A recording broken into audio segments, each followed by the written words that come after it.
আসসালামু আলাইকুম জাকির ভাই। আমি আগে হিন্দু ছিলাম আর আমি মুসলমান হয়েছি কিছুদিন আগে।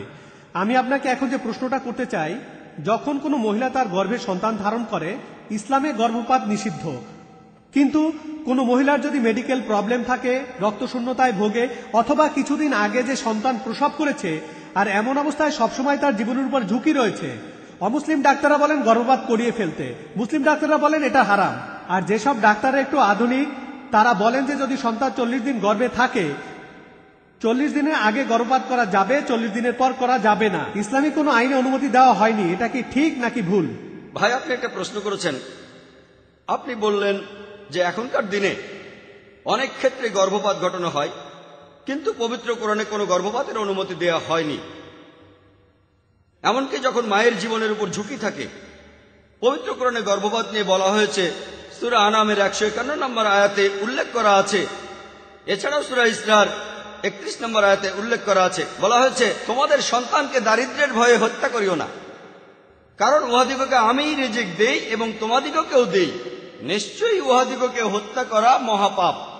তাহলে গর্ভপাত ঘটানো হারাম স্বাভাবিক পরিস্থিতিতে। যেমন ধরুন, শূকরের মাংস হারাম, অ্যালকোহল হারাম, মৃত পশুর মাংস হারাম। তবে একই সাথে কোরআন বলছে 4টি আলাদা জায়গায়। সূরা বাকারার 173 নম্বর আয়াতে বলা হয়েছে, সূরা মাইদার 3 নম্বর আয়াতে বলা হয়েছে, সূরা আনামের 145 নম্বর আয়াতে বলা হয়েছে এবং সূরা নাহালের 115 নম্বর আয়াতে উল্লেখ করা হয়েছে। বলা হয়েছে যে যদি নিরুপায় হইয়া কেহ আল্লাহর নির্দেশ পালন না করে, আল্লাহ সেক্ষেত্রে ক্ষমাশীল।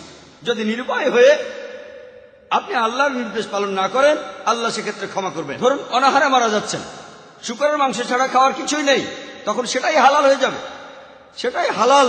তবে সেটা তখনকার জন্যই, পরে আর সেটা খেতে পারবেন না। আপনি কোনো জঙ্গলে গেলেন, সেখানে শূকরই হলো একমাত্র খাদ্য, অথবা মরুভূমিতে শুধুমাত্র সেই সময়টার জন্য শূকর খাওয়া হালাল।